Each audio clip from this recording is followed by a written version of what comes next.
years ago, Linda and I got to explore the underground catacombs, which are located beneath St. Peter's Basilica in Rome, Italy. The catacombs are Christian tombs, all part of an early cemetery that became buried over centuries and ultimately provided the subterranean base for the beautiful church building honoring the Apostle Peter. The church today is built, sometimes literally as well as figuratively, on the Christian witnesses of yesteryears. Some of the tombs beneath St. Peter's Basilica are marked with crude fish outlines, which was an early symbol secretly designating Christian believers. In those days, Christians were persecuted and sometimes put to death simply for their belief in Jesus. Of course, some of that continues even today. Soon we'll be celebrating All Saints' Day. It's celebrated on November the 1st. It's a Christian festival, a time to honor Christian witnesses, also known as the saints, who have preceded us. By some accounts, All Saints' Day traces its origins to the 6th century, just a few hundred years after Jesus' death and resurrection. In Old England, All Saints' Day was first known as All Hallows' Day, hallow being the Old English word for holy. Somewhere along the way, the evening before All Hallows' Day, Hallows' Eve, now known as Halloween, became the time of the pagan Celtic celebration marking the death of summer and the beginning of winter's dead months. That evolved, of course, into the ghost and goblin revelry that we now endure on October 31.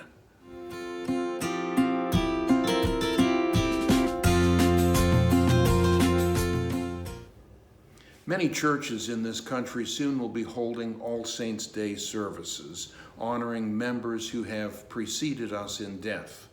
The term saint, as used in this context, simply refers to believers in Jesus who have already left this life to join Jesus in heaven. Young's Concordance lists over 50 places in the New Testament scripture that references the saints, or equivalent terms depending on the Bible translation from which you are reading. In any event, the saints simply are members of the church, that is, believers in Jesus. All Saints' Day is a good time for us to talk about the stewardship function of witnessing. The author of Hebrews wrote that we are surrounded by a cloud of witnesses. That's Hebrews 12, verse 1. And that is, we live in the legacy that's left behind by believers who have gone before us. And it also means that we are connected with one another, the mass of current day believers. Both groups provide inspiration and encouragement for us.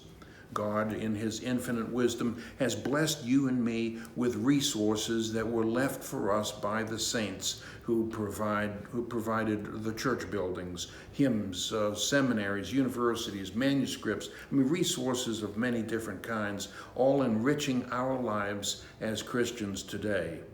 The early Bible translator, for example, John Wycliffe, at great personal expense, brought us the first English version of the Bible. John and Charles Wesley labored in the field to give us precepts of faith and beautiful hymns of praise. They are all part of that cloud of witnesses who, to this day, provide inspiration for each of us who seek to live out our life in faith.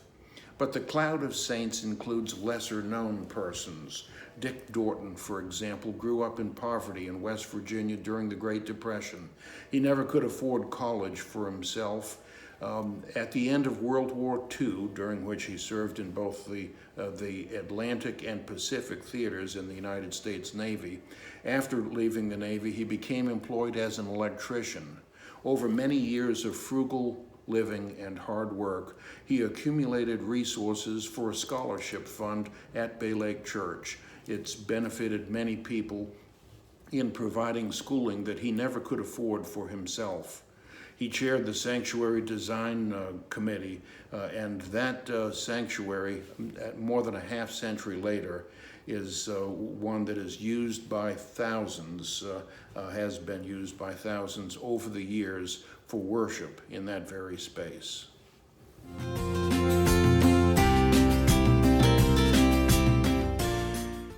The purpose of focusing on the cloud of believers, the saints, who have preceded us and who are now surrounding us, is that they are an inspiration. They are a reminder of our responsibility to steward the blessings God has placed at our disposal. You and I are Christian stewards. That means we're handling resources that come from God and from His saints, resources that are for our use and management during the limited time allotted to each of us on earth. How we handle those resources will determine the legacy we leave as members of God's cloud of witnesses. The job of a Christian steward is to use God's blessings for God's purposes. He has blessed us with life. We are called to use our life to advance God's kingdom. That is done when we speak to others about our relationship with Jesus. It's done when we set the example of serving others. It's done when we advance God's kingdom by the way we live and witnessing to others. The Apostle Paul encouraged Christian witnesses when he wrote, "How can the people believe in one of whom they have not heard? Blessed are the feet of those who bring the good news." That's Romans 10, verses 14 and 15. So consider these questions, if you will, for introspection. Question number 1, how are you witnessing your faith in Jesus? Number 2, what would you like people to say at your funeral about the contributions you have made to the kingdom? And number 3, as a Christian steward responsible for sound use of the blessings God has made available to you, what legacy are you in fact leaving?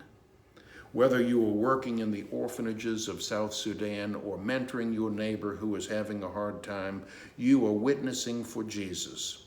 You and I have the opportunity to add to that cloud of witnesses. The time and resources we give away can have lasting effect. Tomorrow's legacy is built on the witnessing that we do today.